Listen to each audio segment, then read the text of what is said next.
대선 후보 등록 마감일이 이틀 앞으로 다가왔습니다. 하지만 김문수 후보와 한덕수 후보의 단일화 논의는 공전을 거듭하고 있습니다. 김 후보는 국민의힘 지도부의 압박에도 강제 단일화에 응할 수 없다고 밝혔습니다. 이재명 민주당 대선 후보는 취약 지역인 경북 지역 경청 투어에 나섰습니다. 이 후보는 진영과 연고가 아니라 국민을 위해 일할 일꾼을 뽑아달라며 지지를 호소했습니다. 민주당은 조희대 대법원장이 사법권을 남용했다며 자진 사퇴를 촉구했습니다. 국민의힘은 사법부를 뒤흔들고 법치를 무력화시키는 시도라고 비판했습니다. 여론의 심장을 저격하고 민심의 흐름을 날카롭게 꿰뚫어보는 여심 저격. 민주당이 조희대 대법원장의 자진 사퇴를 거듭 촉구하며 거취 문제를 언급한 배경을 살펴보고 단일화 갈등을 빚고 있는 국민의힘은 어떤 방식으로 합의점을 찾게 될지 전망해봅니다.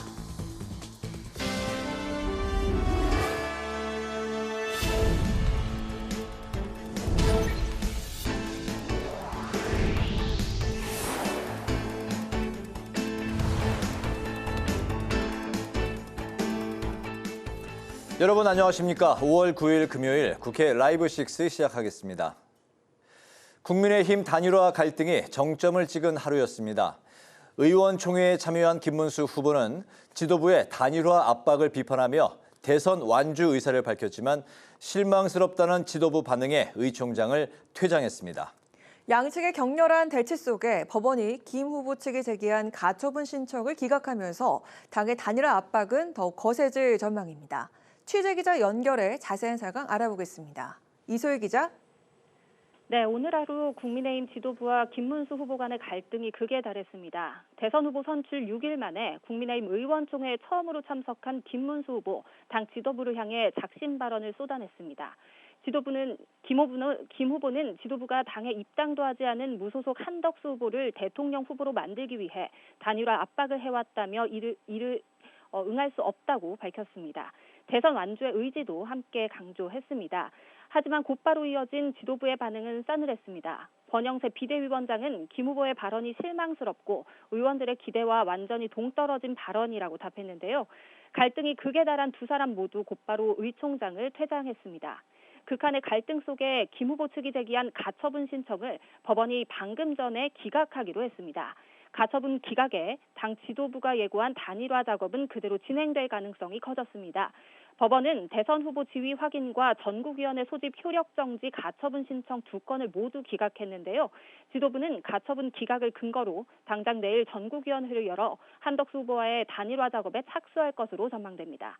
대선 후보 지위 확인 또한 기각됐는데 김 후보 측이 어떤 반응을 낼지는 아직 발표되지 않았는데요.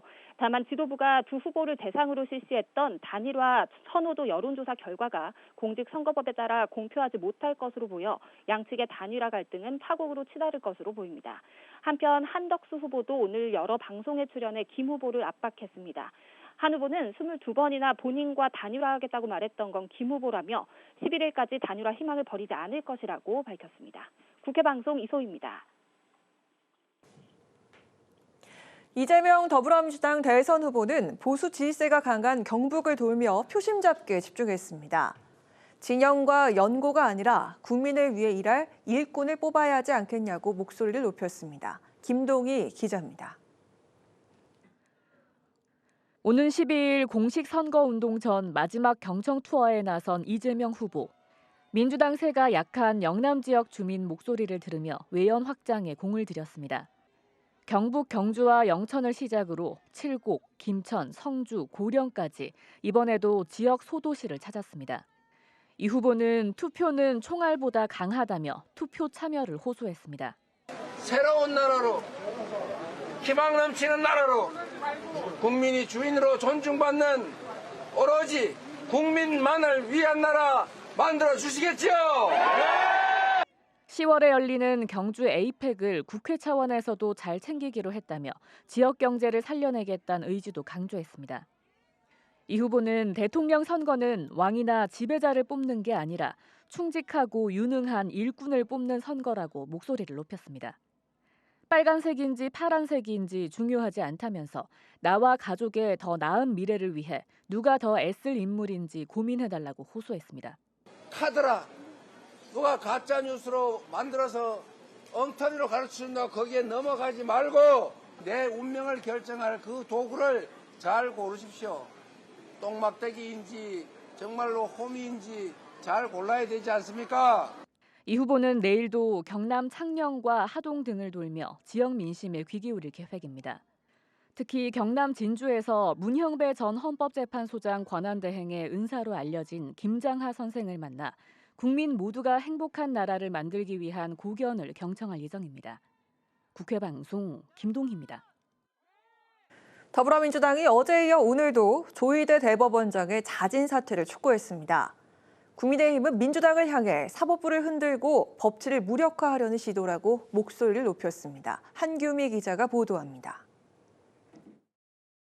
민주당이 조희대 대법원장에 대한 자진 사퇴 압박 수위를 높이고 있습니다.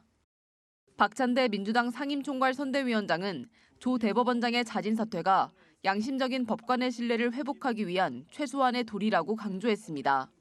박 위원장은 법원의 선거 개입을 막기 위한 사법 대개혁도 추진하겠다고 말했습니다. 민주당은 이번 기회에 법원의 선거 개입을 원천 차단하고 사법정의 실현을 위한 사법 대개혁을 적극 추진하겠습니다. 제2의 조희대, 제2의 쥐기현과 같은 정치 판사들을 방지하는 법과 제도를 단단히 준비하겠습니다. 사법 쿠데타 진상규명을 위한 조희대 대법원장 청문회가 오는 14일에 개최될 예정인 상황. 국민의힘은 조 대법원장 청문회와 특검 추진에 강하게 반발하며 민주당이 사법부를 뒤흔들고 법치를 무력화하고 있다고 비판했습니다.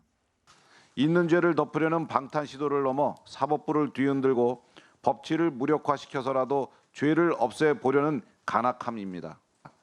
국민들께서 아무것도 모른다 착각하고 있다면 큰 오판입니다.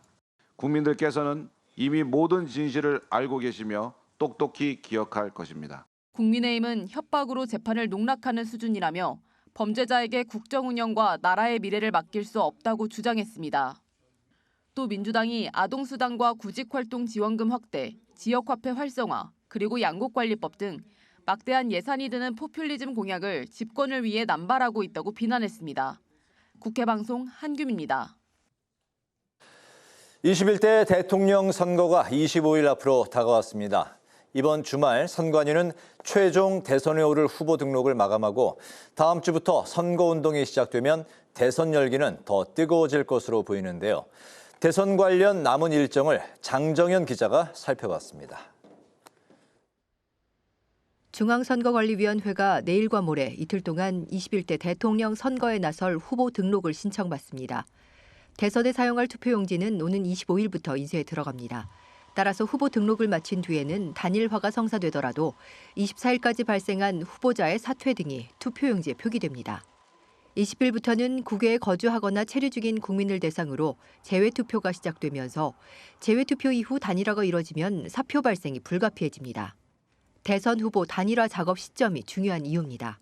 국민의힘에서 후보 등록 전인 모레까지 김문수, 한덕수 후보 가운데 단일화가 이뤄지면 국민의힘 기호 2번을 사용할 수 있지만 이때까지 단일화가 불발되면 상황은 두 가지로 나뉩니다.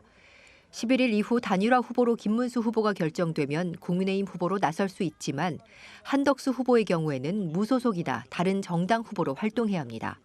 국민의힘이 11일까지 선관위에 후보를 등록하면 받게 되는 선거보조금 약 200억 원 정도를 김문수 후보만 사용할 수 있습니다. 당장 다음 주 월요일부터 22일간의 공식 선거운동은 시작됩니다. 사전투표는 오는 29일과 30일 오전 6시부터 오후 6시까지 전국에 설치된 사전투표소에서 가능하며 본투표는 6월 3일 오전 6시부터 밤 8시까지 진행됩니다. 국회 방송 장정현입니다.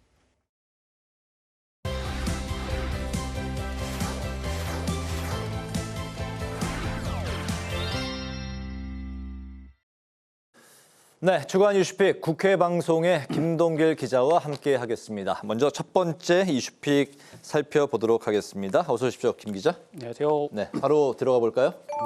네, 총리 대 장관. 네, 국민의힘 대선 후보 단일화 경선이 아니죠. 단일화 이제 내용에 대한 내용입니다. 네, 총리는 한덕수 무소속 예비 후보고 장관은 김문수 국민의힘 대선 후보죠? 네, 그렇습니다. 윤석열 정부 전 국무총리와 또 전 고용노동부 장관의 이제 모습인데요. 네. 당장 단일화를 해야 한다는 한 후보와 또 시간이 좀 더 필요하다는 김문수 후보가 이번 주에 두 차례나 담판에 나섰는데요. 이견만, 입장차만 확인하는 데 그쳤습니다. 2차 담판은 어제 있었는데 모든 내용이 이제 언론에 공개가 됐습니다. 네. 두 후보는 이제 1시간 가까이 이야기를 나눴는데 양측이 같은 주장과 또 입장을 되풀이하면서 도돌이표 대화가 이어졌는데요. 그 내용을 제가 좀 정리를 해서 이제 말씀을 드리면 네. 김문수 후보는 단일화는 반드시 할 것이다, 필요하다. 하지만 후보 등록도 안 하고 또 정당에 가입도 돼 있지 않은 이 한 예비 후보하고 이런 식으로 단일화를 하는 것은 절차적으로도 맞지 않다. 우리나라 세계 어느 나라에도 없다. 이게 정당법도 규정도 있고 당원 당규 또 관례가 있는데 이걸 지키면서 해야 한다는 입장인데요. 그러면서 이제 100번 양보를 해서 이번 주 각자 선거 운동을 하다가 다음 주에 단일화를 위한 토론과 또 투표를 하면 그럼 될 것이다. 이제 이렇게 제안을 했는데요. 당에 네. 입당도 안 하고 또 단일화 하자는 거는 이제 그냥 자리를 내놓으라는 것이다. 이제 격양된 입장을 보였습니다. 네, 입당부터 하라 그런 얘기군요. 네, 한 후보는 이제 단일화는 필요하다. 또 당의 모든 것을 일임했다. 어떤 방식이든 나는 수용할 것이다라는 입장이었는데요. 지금 여유가 없기 때문에 당장 단일화를 위한 투표를 해야 한다. 또 단일화가 되면 국민의힘에 즉각 입당하겠다고 이제 밝혔습니다. 네, 후보자 등록이 이제 모레 11일까지인데 여러 가지를 이제 가정해 볼 수 있는 상황에서 오늘 국민의힘 상황이 굉장히 좀 요동을 쳤습니다. 조금 전에 속보로 김문수 이제 대선 후보의 지위 인정 가처분 신청이 이제 기각됐다. 전당대회를 열 수 있는 뭐 그 좀 기반이 열렸다. 뭐 이렇게 이제 볼 수도 있을 것 같은데 네. 또 여러 가지 뭐 어떻게 이제 돌아갈 수 있는 뭐 이렇게 상황이 변수가 또 생긴 것 같습니다. 만약에 그 단일화 없이 11일이 지나면 어떻게 되는 건가요? 네, 좀 지켜봐야 될 부분이 있습니다. 지금 김문수 후보와 또 당 지도부에 좀 갈등이 있기 때문에 네. 지금 김문수 후보 측에서도 이런 가처분 신청을 했고, 근데 법원 판단이 이제 기각이 됐거든요.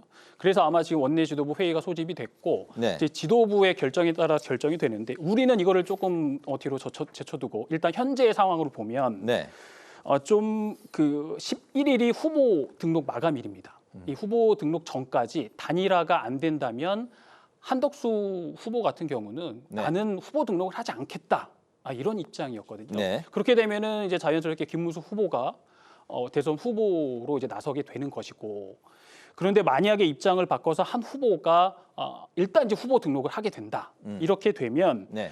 김 후보의 제안대로 아마 다음 주 수요일 토론이 이어질 것이고 목요일과 금요일 단일화를 위한 여론조사 투표가 진행이 될 텐데 이제 변수는 조금 전 말씀하셨지만 법원에서 이 가처분 신청을 기각했기 때문에 이번 주에 국민의힘이 어떤 이제 포지션을 갖고 여기에 대처를 하느냐, 당 지도부와 김문수 후보 측 간의 좀 갈등 국면, 이런 부분들을 좀 살펴봐야 될 부분이 있습니다. 11일이 이제 바로 당장 모레입니다. 네. 네, 오늘 뭐 어떤 그 여론조사 관련해서 이미 이제 투표가 이제 완료가 됐고 공개는 안 한다고 했는데 네. 어쨌든 계속해서 예의 주시해야 될 것 같습니다. 두 번째 이슈픽으로 바로 넘어가 볼까요?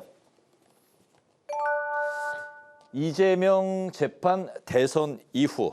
네. 네, 이번 주에 좀 아주 관심을 좀 모았던 뉴스 중에 하나였는데요. 네. 이재명 민주당 대선 후보의 공직선거법 위반 혐의 사건 파기환송심 첫 재판이 대통령 선거 이후로 연기가 됐습니다. 네, 당초 그 재판 기일이 다음 주 목요일인 그 15일이었죠. 네, 대법원이 지난 1일 여기에 대한 판결을 했는데 네. 이 후보 사건을 유죄 취지로 판결한 다음 날 서울고등법원이 기록을 받자마자 사건을 형사 7부에 배당을 합니다. 재판부가 배당 직후에 첫 재판 날짜를 15일로 또 바로 공지를 하고 소환장을 보냈습니다. 이렇게 진행이 되다 보니까 지금 재판이 상당히 빨리 진행될 것이다라는 이제 예상이 나왔고요. 네. 대선 전에 판결도 나올 수 있겠다라는 일각의 이제 전망도 있었는데요. 이런 상황에서 민주당이 사법부의 대선 개입이라며 이제 강한 비판을 했고 또 여기에 여러 입법들을 통해서 사법부를 압박하기도 했습니다.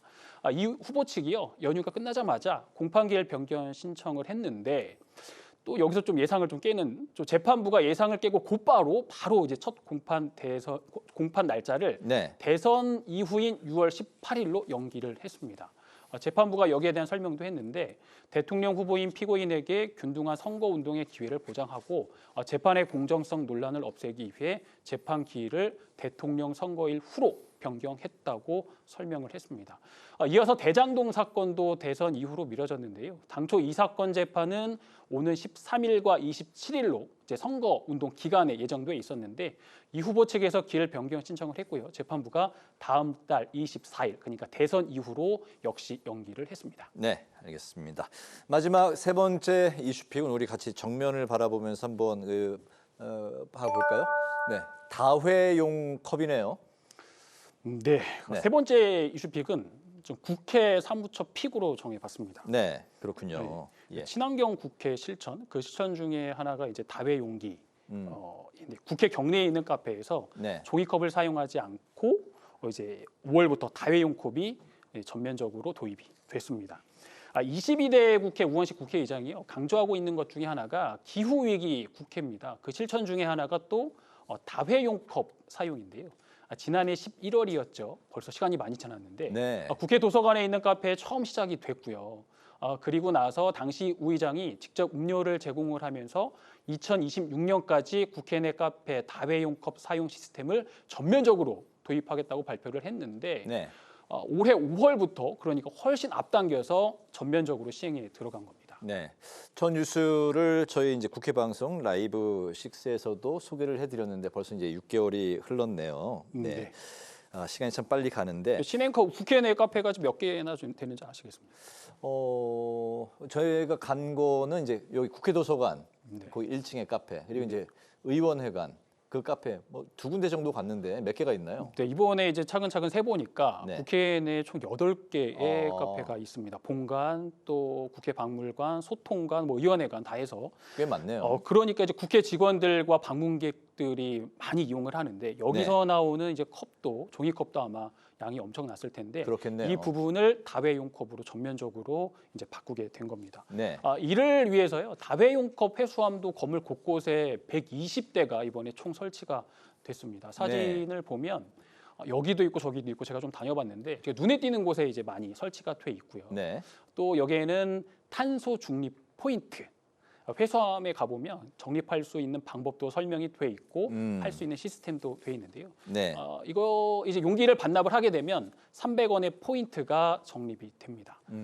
다회용 컵은요, 이제 매일 초음파 세척과 또 고온, 고압 세척, 또 고온 건조, 자외선 살균 및 정밀 검수 과정을 거친다. 그래서 좀 그 위생에 대한 걱정을 안 하셔도 될 것 같고요. 네. 또 개별 컵에 보면 이게 부착된 QR 코드가 있습니다. 이것으로 이제 탄소 포인트도 적립이 되는 거고 또 이렇게 관리가 되기 때문에 위생적으로 전혀 염려를 할 필요가 없다고 하거든요. 그러니까 네. 걱정을 안 하셔도 될 것 같고 네. 제가 오늘 좀 늦은 점심 시간에 이용을 해봤는데 일단은 제가 받은 거는 일회용 컵이었습니다. 다회용기가 이제 그만큼 확보가 돼 있지 않기 때문에 네. 일단 다 사용하고 나서 일회용 컵을 쓰는데 이제 다회용 컵이 더 많이 확보가 되면 아마 전면적으로 저희가 국회 내에서는 다회용 컵만 받을 수 있게 될 것 같고요. 네. 저도 이제 다회용 컵을 사용해 봤지만 좀 불편은 합니다. 왜냐하면 반납을 해야 되니까 이거를 쓰레기통에 버릴 수도 없고 좀 애매합니다. 그래서 네. 반납을 하게 되는 좀 불편함이 있긴 하지만 우리 미래 세대 또 그 우리의 지구를 위해서 환경을 위해서는 우리가 좀 기쁜 마음으로 동참해야 될 필요가 있는 것 같습니다. 네. 저희 그 스튜디오 바로 앞에 요 복도에도 그 반납함이 이제 설치가 돼 있고 오늘 이게 자세히 한 설명을 들어서 이제 많은 도움이 될 것 같습니다. 이 다회용 컵 사용이 일반 카페에도 좀 이용이 됐으면 좋겠다 이런 생각까지 드네요. 네, 국회의 이 문화가 좀 사회 전체적으로 퍼져서 네. 좀 환경을 더 많이 생각할 수 있는 그런 좀 밑바탕이 되면 더 좋을 것 같다라는 생각도 듭니다. 네, 국회 안에 요소 많은 변화들이 아주 그 좋은 변화들이 일고 있네요. 오늘 소식 잘 들었습니다. 주간 이슈픽 김동길 기자와 함께했습니다. 소식 잘 들었습니다. 고맙습니다.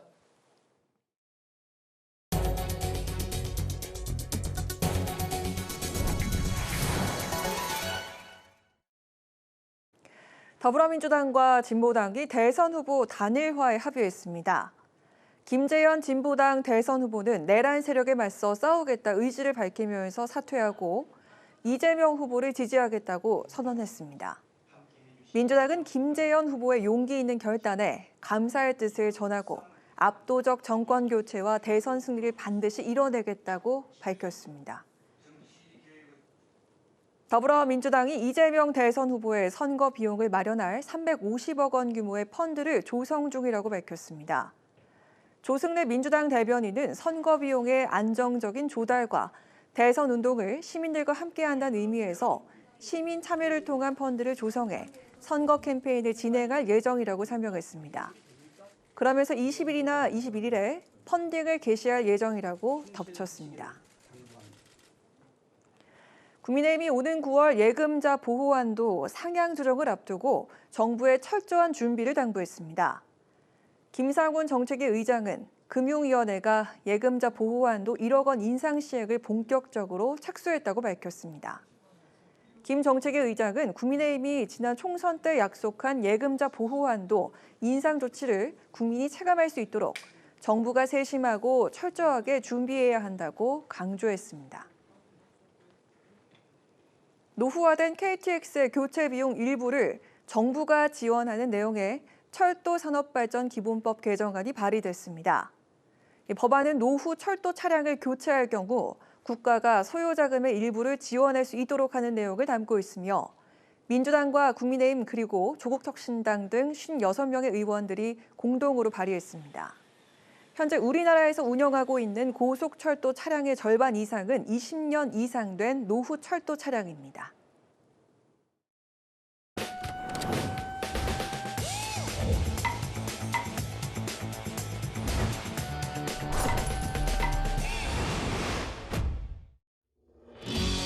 국회 속 다양한 이슈를 알기 쉽게 쏙쏙 뽑아 전해드리는 신동진의 국회 속. 오늘 주제는 사법부 규탄입니다.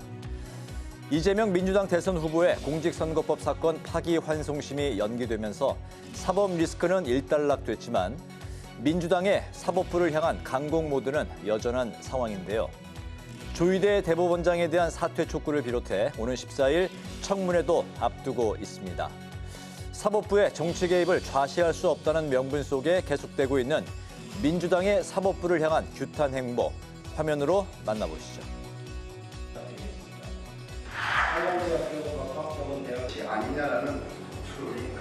전가의 보도로 쓰고 있는 633 원칙에 입각하더라도 시간은 6월 26일까지 있었습니다.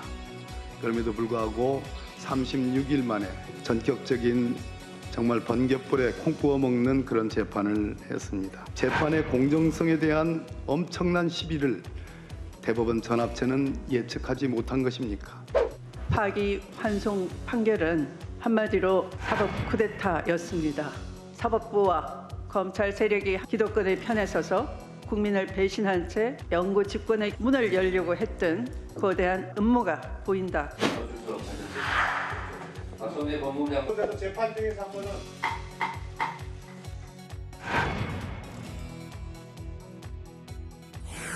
청문회를 통해서 국민들이 진짜 알고 싶은 게 있잖아요. 왜 하필이면 이재명만 신속 재판을 통해서 후보직을 박탈하려고 했는가 하는 국민적 의심이 해소돼야 되잖아요. 이재명을 제거하려 한 조희대 사법TV 토론회에서 즉각적인 탄핵 심판에 들어가야 되는 의견이 다양했지만 탄핵 소추안까지는 다들 공감이 있었던 것 같고요. 그럼에도 불구하고 저희가 법사위 차원에서의 이 청문회부터 이렇게 차근차근 준비해 가는 것이 필요하다고 생각한 것 같습니다. 이처럼 민주당이 청문회 개최를 예고하고 특검법까지 발의하겠다고 나서자 전직 변협회장 9명이 공동명의 성명서를 내고 사법부 흔들기를 멈추라고 촉구했는데요. 국민의힘 또한 강하게 비판하고 나섰습니다. 있는 죄를 덮으려는 방탄 시도를 넘어 사법부를 뒤흔들고 법치를 무력화시켜서라도 죄를 없애보려는 간악함입니다. 이쯤이면 이재명이 지은 범죄는 입법으로 무죄를 만들고 협박으로 재판을 농단하는 수준입니다. 이 같은 비판과 중도층의 역풍을 의식해서였을까요? 민주당이 당초 오늘 국회 법사위에서 조희대 대법원장의 선거 개입 의혹을 수사하기 위한 특검법을 처리할 계획이었지만 어제 특검을 보류하겠다는 입장을 밝혔습니다. 법원 내부에 일종의 권위가 실추되고 정치 개입에 대한 일종의 반성적 자정 노력이라는 것들이 진행되고 있기 때문에 그 자정 노력을 지켜보면서 저희들이 이제 수위라든지 스케줄이라든지 그런 것들은 좀 판단하겠다. 당내에서는 조 대법원장에 대한 국회 차원의 조사를 비롯해 탄핵 소추 추진이 필요하다는 의견과 사법부에 대한 과도한 압박은 자제해야 한다는 의견이 동시에 나오고 있는 분위기인데요. 조희대 대법원장과 관련된 이야기 청문회라든지 혹시 사법부를 겁박하는 것처럼 보이게 되면 안 된다고 생각을 하는 사람 중에 한 명인데요. 저는 1위 주자는 판을 흔들 필요가 없어요. 판을 안정적으로 가져가야 되는 거고요. 이재명 대선 후보의 사법 리스크가 사실상 해소된 상황 속에서 민주당의 향후 압박 수위에 이목이 쏠립니다. 지금까지 신동진의 국회 속이었습니다.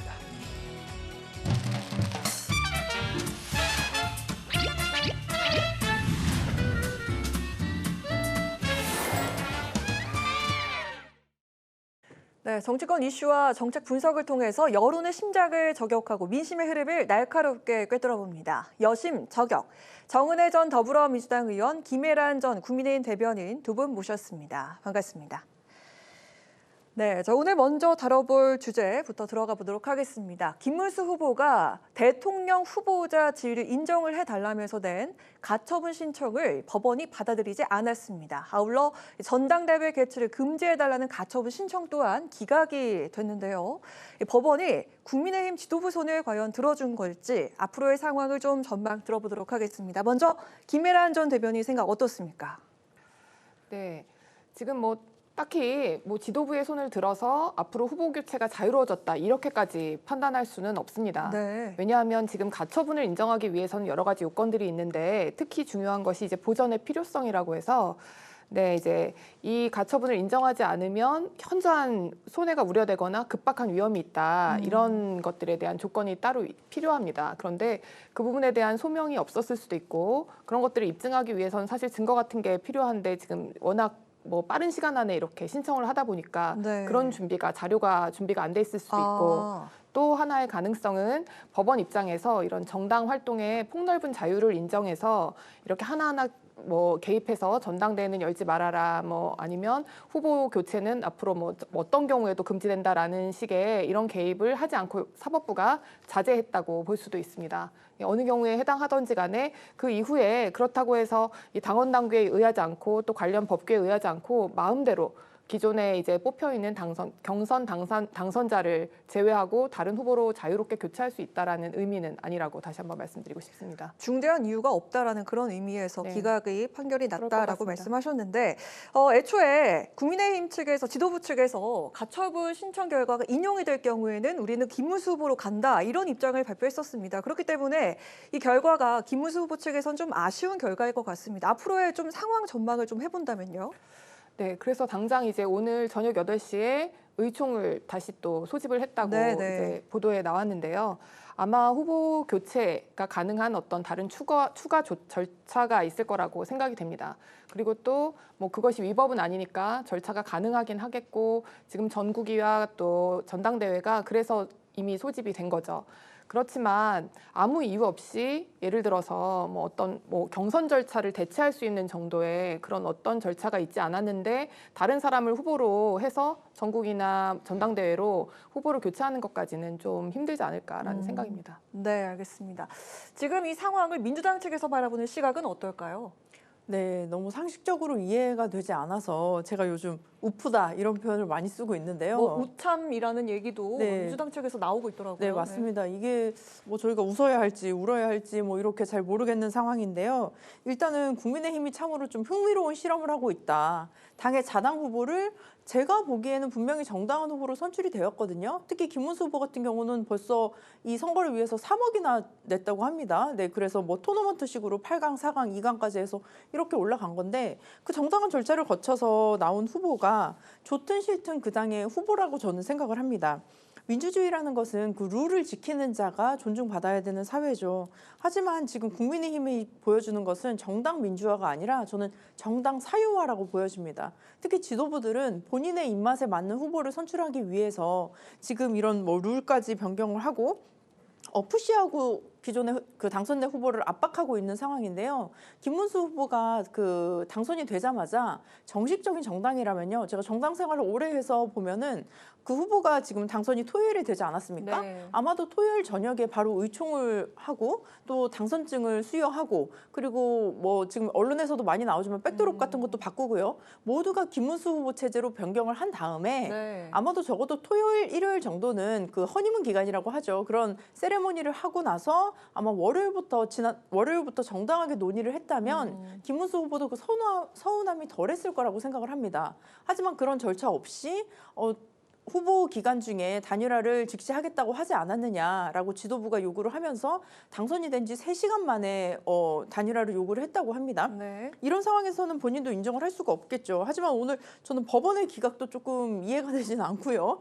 정말 이 돌아가는 상황이 저희가 정말 후대의 10년, 20년 뒤에 우리의 다음 세대들에게 어떻게 이 상황을 설명해야 할지 조금 염려스러운 부분도 있습니다. 또 하나, 전당대회가 지금 만약에 주말에 개최된다고 했을 때 네. 우려스러운 부분이 있는데요. 기존에는 당원 50, 뭐 여론조사 50 이런 식으로 후보를 결정했는데 지금 또 법원에서 여론조사도 발표하지 말라고 했습니다. 그렇죠. 네. 그렇다면 아마도 정당에 있는 뭐 의원들이라든지 대의원들이라든지 당원을 통한 선출이 된다고 한다면 그렇게 되면 누가 유리하겠습니까? 그렇게 되면 한덕수 전 총리가 더 유리하다고 보여지는데요. 이 상황을 김문수 후보가 그냥 지나칠까요? 그렇다면 더욱더 큰 갈등이 이루어질 수밖에 없고 11일까지 이번 주 일요일까지 후보가 결정이 되지 않았을 때는 사실은 한덕수 후보 같은 경우는 무소속에 이름을 달고 해야 하는데 그것 또한 2번을 달지 못하는 상황이 되겠죠. 그래서 저는 애초에 한덕수 후보가 크게 잘못한 게 뭐냐면 본인이 작아도 정당을 하나 만들고 뭐 소속 의원을 몇 명을 섭외를 한 다음에 먼저 후보로 등록을 했었어야 됐다고 봅니다. 지금 무소속으로 본인은 또 이제 출마를 하지 않겠다고 협박을 하고 한다면 저는 한덕수 후보조차도 보수의 후보로서 나갈 자질이 충분하지 않다고 여겨집니다. 네, 알겠습니다.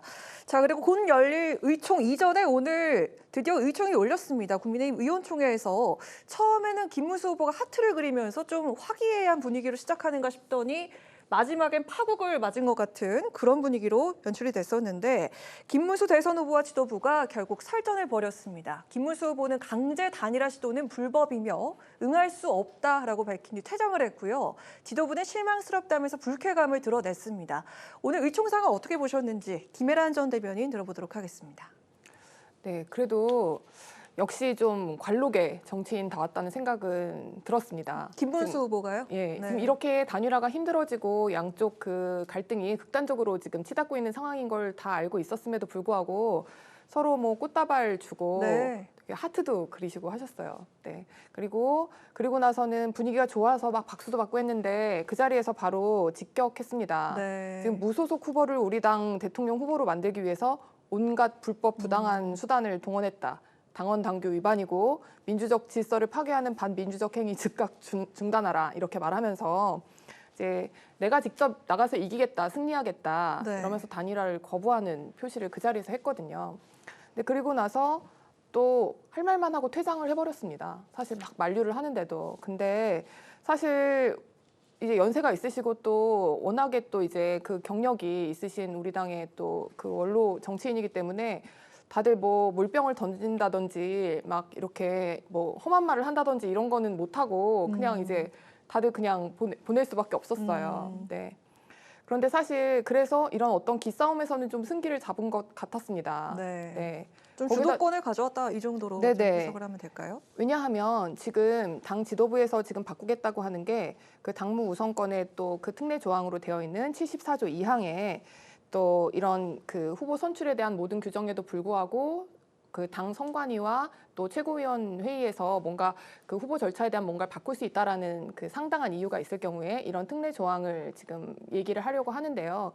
도대체 이 상당한 이유가 없다라는 점에 대해서 굉장히 의원들 다 모아놓고 사실 선포한 것과 마찬가지입니다. 내가 전당대회에서 딱 선출되자마자 3시간 만에 나는 이러이러한 요구를 받았고 이런 건 사실은 전당대회가 이제 진행되고 있는 중간에도 네. 다른 무소속 후보와 어떤 이 이후에 후보 추대를 위한 어떤 절차가 진행됐다라는 것을 내가 알게 되어서 이 절차 자체가 너무 부당하기 때문에 내가 단일화에 응할 수 없다라고 설명을 했거든요. 네. 근데 그런 것들이 사실은 이럴 줄 알았으면 의총에 굳이 불러서 이런 이야기를 다 들을 이유가 없었을 텐데, 네, 이런 점에서 사실은 뭐 좀 관록의 정치인이었다라는 생각은 들었습니다. 정은혜 전 의원께서는 어떻게 보셨습니까?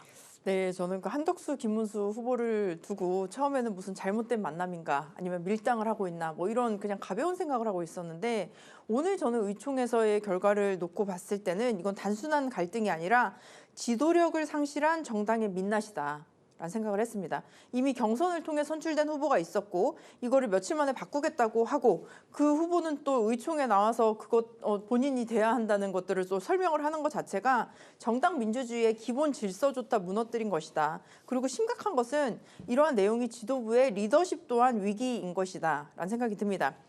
국민의힘 전체가 대선을 정면 돌파할 준비가 안 된 집단이다. 수권 정당으로서 준비가 되지 않았다라는 생각이 들었고요. 정치라는 것은 선택의 연속입니다. 그렇다면 그 선택에 있기 이전에 있어야 할 것은 바로 신뢰입니다. 하지만 오늘 의총의 결과를 보고 저는 그 당의 후보에 대한 신뢰도 떨어졌고요. 지도부에 대한 신뢰도 모두 다 실종된 정치 참사의 현장이라고 저는 보여졌습니다. 네. 자, 아까 말씀하신 것처럼 이런 가운데 중앙선관위가 국민의힘 단일화 여론조사 결과 공표가 불가하다 이렇게 통보를 했네요. 앞서 김문수 대선 후보와 한덕수 예비후보를 대상으로 후보 선호도 조사를 실시를 했었지만 공직선거법상 공개할 수 없게 된 겁니다. 당초에 국민의힘 지도부는 여론조사로 단일화 압박 수위를 높였었는데 이제 과연 지도부가 어떤 판단을 내리는 것이 좋을까요? 네, 일단 그 조항부터 좀 소개를 해보겠습니다. 네. 이게 공직선거법 108조 12항에 보면 그 언론 매체가 아닌 정당이나 개별 후보자가 실시한 그 선거 관련의 여론조사 결과는 이 선거일 투표 마감 시각까지는 공표할 수 없다라고 규정이 되어 있어요. 네. 이게 왜냐하면 이게 지금 선거에 영향을 줄 수 있기 때문입니다. 또 믿을 수 없는 여론조사가 마구 쏟아져 나와서 선거의 공정을 해칠 수 있다라는 점에서 이게 지금 금지되어 있는데, 네. 그래서 아예 뭐 그 결과 순위 누가 더 앞섰는지 아니면 또 그 뭐 퍼센티지 누가 몇 퍼센트 앞섰는지 이런 것들을 전혀 지금 공개를 하지 못하게 되어 있습니다. 특히나 저는 사실 어제하고 오늘 이 전화 기다렸었는데 안 오더라고요. 근데 오늘 이제 언론 보도된 걸 보니까 전체 당원한테 한 것이 아니라 3,000명한테 샘플링으로 했다고 하더라고요. 네. 그런데 사실 지난주 우리 이 진행됐었던 우리의 1차, 2차, 3차 8강, 4강, 2강에 걸친 이 경선 과정에서 사실은 당원 투표, 전당원 투표를 2번이나 했거든요. 네. 막대한 비용을 들여서. 네. 근데 그걸 과연 이 3,000명의 당원에게 샘플링 조사를 해서 이걸 근거로 설사 공표할 수 있다 하더라도 이걸로 그걸 뒤집을 수 있었을지 사실 의문입니다. 네. 그런데 게다가 법원이 지금 이 공표에 대해서도 금지하고 있기 때문에 지금 전당대회가 뭐 개최를 할 수 있다고 되어 있지만 우리 당원들이나 정국위원들한테 이 여론조사 결과를 알려줄 수가 없게 되었어요. 알려주면서 우리 이 후보로는 경쟁력이 없고 이 사람이 훨씬 경쟁력이 있으니까 후보를 교체하자라든지 이런 안건을 올릴 수가 없게 된 그렇죠. 것입니다. 그렇다면 어떤 근거가 없는데 후보를 교체하자라고 할 수 있는 지금 추가 절차가 가능할 것인지 그 부분에 대해서 좀 약간 브레이크가 걸린 상황이라고 보시면 될 것 같습니다. 그렇네요. 후보를 좀 교체하겠다라는 근거가 좀 부족해질 것 같습니다. 앞으로의 판세에 어떤 영향이 있을까요? 네, 특히 그 선거 기간은 정말 하루가 1년 같습니다. 그래서 하루하루의 지지율이 굉장히 큰 영향을 미치게 되거든요. 그래서 아마 김문수 후보도 뭐 다음 주쯤 여론조사를 하자라고 얘기를 한 것인데 사실 지금 뭐 전화 받았다는 사람도 많지 않은 것 같습니다. 그래서 이런 상황에서의 여론조사를 또 믿을 수 있는 것인지 그리고 공표되지 못하는 여론조사를 가지고 우리가 어떻게 후보를 결정할 수 있을지라는 걱정이 듭니다. 그렇기 때문에 지금 이 상황을 놓고 봤을 때는 국민의힘에서 오히려 국민들에게 안정이 아닌 불안한 상황을 더욱더 이렇게 주는 것이 아닌가. 그리고 저는 두 후보의 공약이 뭔지도 모르겠어요. 대통령이라고 한다면 적어도 자신의 비전을 놓고 그 비전을 가지고 싸워야 하는데 지금 이 단일화로 인해서 또 뭐 빅텐트다 이런 얘기로 인해서 그 두 후보에 대한 공약은 전혀 지금 뭐 언론에 나오지도 않고요. 실종이 되고 있습니다. 네. 그러면 국민들은 어떤 기준으로 국민의힘 후보를 선택을 해야 하는 걸까요? 저는 그 선택의 기준도 제공하지 못하는 그러한 정당이 공당이고 수권 정당으로서의 나아갈 수 있는 그런 정당인가라는 의심을 할 수밖에 없고 너무나 무책임하고 무능한 모습을 보여주고 있다. 이 과정 속에서 국민들은 오히려 지금 그 내란에 대해서 사과를 하고 국민에게 석고대죄를 하고 비전을 제시해야 할 정당이 이러한 내부의 권력 다툼 그리고 아마도 저는 그렇게 조심스럽게 예상을 합니다. 지금 지도부와 당내의 의원들은 현재의 대선 승리를 위해서 이런 싸움을 하는 것이 아니라 네. 대선 이후에 지방선거 그리고 당권을 가지고 싸우고 있는 것이 아닌가. 대선 이후에 당권을 잡기 위해 한덕수 후보, 김문수 후보 둘 중에 누가 더 자신들에게 유리한 것인가라고 생각을 했을 때 한덕수 후보가 본인들이 조금 컨트롤하기 쉬워서 그런 것이 아닌가. 그렇기 때문에 지금 이런 지도부가 어떻게 보면 정말 중립을 지켜서 후보를 선택해야 할 상황에도 특정 후보를 도와주는 모양새를 보이고 있지 않은가라는 의심을 할 수밖에 없습니다. 네, 김문수, 한덕수 두 후보의 공약 정책, 경쟁이 공약과 정책에 대한 그런 경쟁이 실종된 것 같다라는 그런 말씀 잘 들었습니다. 자, 다음 주제로 넘어가 보도록 하겠습니다. 이번에도 김혜란 전 대변인께 먼저 좀 질문을 드리고 싶은데요. 이재명 민주당 대선 후보의 선거법 파기환송 논란이 이어지면서 판사들의 전국 법관 대표회의를 26일에 열기로 했습니다. 대표 판사 126명 가운데 5분의 1 이상의 회의 소집 요청이 있었기 때문인데 판사 출신이기 때문에 여쭙도록 하겠습니다. 이게 어떤 의미의 회의인지 저희는 궁금하고요. 과연 이 논의 결과가 어느 정도 파급력이 있을까요? 네, 이 법관 회의에 대해서 그럼 연역을 좀 설명을 드릴게요.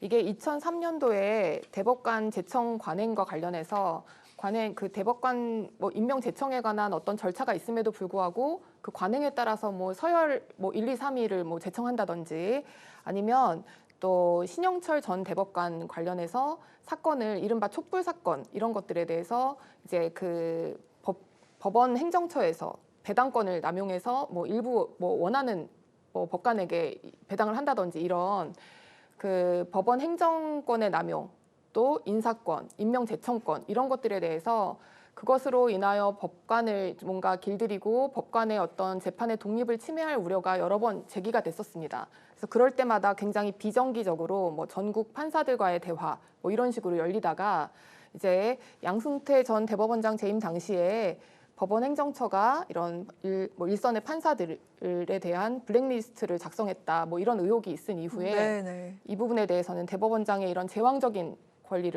권한을 이제 좀 제한을 해야 되겠다라고 해서 전국 법관 대표 회의 규칙 이걸 대법원 규칙으로 정했습니다.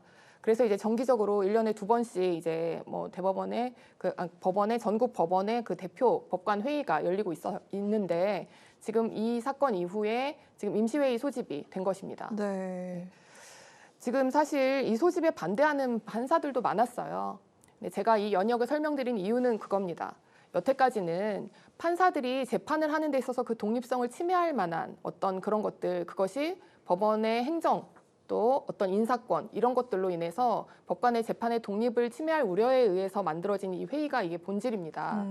그런데 지금 오히려 반대로 어떤 이 지금 대법원 전원합의체 판결에 대해서 네. 이 부분에 대해서 일선 판사들이 모여서 이 기일이 너무 빨랐던 것 아니냐, 이 판결의 결론이 어떠한 것 아니냐 이런 것들에 대해서 이해하기 그런 것들에 대해서 논의하기 위해서 만들어진다는 게 굉장히 이례적인 것입니다. 오히려 반대가 된 거죠. 그러네요. 네, 사실 말씀드리자면 지금 대법관들도 법관입니다. 이 부분들도 이번에 그 구체적인 사건에 대해서 어떤 개별 판단을 했을 때 그 부분에 대해서 어떤 그 반대 의견을 말하기 위해서 전국 판사들이 모여서 회의를 한다는 것은 사실 굉장히 좀 부적절하다고 보이고 그래서 이 소집 자체를 반대한 판사들도 많았던 것으로 알고 있습니다. 그렇기 때문에 그 대법원의 재판의 독립도 일선 판사들의 그 독립과 마찬가지로 이 법관의 독립을 지킨다는 차원에서 이런 구체적인 사건이나 개벌 재판의 내용 등은 의제로 삼으면 안 된다고 생각합니다. 네, 알겠습니다. 다음에 정은혜 전 의원께 여쭙도록 하겠습니다. 앞서 민주당은 국민의힘이 이재명 방탄법으로 규정을 했던 공직선거법 개정안, 이 형사소송법 개정안을 추진해서 공방이 벌어지기도 했었는데 이런 행보들이 대선을 앞두고 민심 그리고 전국 법관 대표회의에게 어떤 영향을 줄지 어떻게 작용을 할지 궁금한데요. 네, 이 법안의 개정안 같은 경우는 대한민국의 사법 체계를 조금 리셋하는 그런 개혁안이라고 보여주시면 될 것 같고요. 정의는 종이 위가 아니라 사람의 삶 속에 있어야 한다. 그래서 실제로 이 두 법안을 살펴보시면 공직선거법 개정안 같은 경우는 표현의 자유를 지키는 법안이다라고 보여주시면 될 것 같습니다. 우리가 사실은 이 법안의 취지 자체는 당선을 목적으로 허위사실, 즉 뭐 학력이라든지 경력, 뭐 재산을 숨겼을 때 사실은 해당되는 법안이었는데 지금은 건강한 정책 비판이나 어떤 정치적인 의견조차도 허위사실로 공표가 됩니다. 그렇게 되면 정치는 말로 하는 것인데 굉장히 정치인으로서 선거 기간 중에 표현이 위축될 수밖에 없겠죠. 그래서 자유로운 토론과 논쟁의 공간을 제공하기 위해서 필요한 법안이라고 보여지고요. 두 번째로 형사소송법 개정안 같은 경우도 우리가 헌법 84조회를 그 실질화하는 법안입니다. 헌법 84조회는 내란 또는 외환의 죄를 범하지 않았을 때를 이제 얘기를 하는 것인데 재판 중인 대통령이 대한민국을 얼마나 불안하게 만드는지 우리는 눈으로 보았습니다. 그렇기 때문에 이 법은 누군가 개인을 위한 법이 아니라 대한민국의 헌정 질서를 지키기 위한 법이고 선출된 권력에 대한 사법권의 무제한의 개입을 그렇게 차단하는 법입니다. 특히 오늘 전국 법관 대표회의라는 것은 사실 이 부분에 있어서 사법부가 선거에 개입하는 듯한 모습을 보였고 그 부분에 있어서 문제를 제기한 판사분들도 많이 계셨던 걸로 알고 있습니다. 그렇기 때문에 국민의 권리를 지키는 것 그리고 선거의 권리를 지키는 것 이러한 측면에서 이루어진 것인데 앞으로 이번 계기를 통해서 또 사법부의 변화 또 국회의 변화가 전 더 요구된다고 보여집니다. 네, 이제 마지막 질문 드리겠습니다.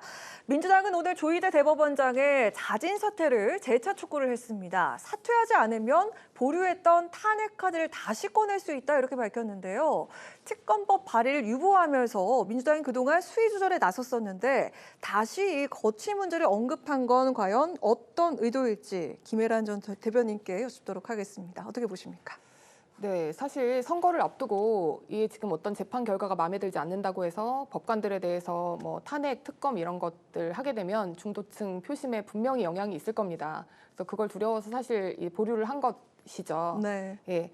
그렇지만 또 간접적으로는 전국 법관 대표회의 뭐 이런 걸로 뭐 사법부가 알아서 자정작용을 좀 하기를 바란다 이런 식으로 압박하고 있고 또 자진 사퇴를 해라 이렇게 말하고 있어요. 하지만 이건 결국 다 이제 파기 환송 후 이 항소심 판결에 영향을 주려는 목적도 있다고 보입니다. 그리고 또 이런 식으로 사법부 길들이기를 하는 목적도 있다고 보이기 때문에 오히려 저는 지금 열리기로 되어 있는 전국 법관 대표회의에서 이런 그 재판 결과에 따른 법관들에 대한 탄핵이나 특검 시도 이런 것들을 안건으로 삼아서 또 그 사법부의 독립을 지키고자 하는 노력이 있어야 되는 거라고 생각합니다. 네, 정은혜 전 의원. 네, 제가 그 페이스북에 최근에 글을 하나 올렸었는데요. 네. 이게 대법원이 아니라 대충법원이 아니었냐. 대충이요? 대충법원. 아, 네. 대법원이 아니라 대충법원이었다.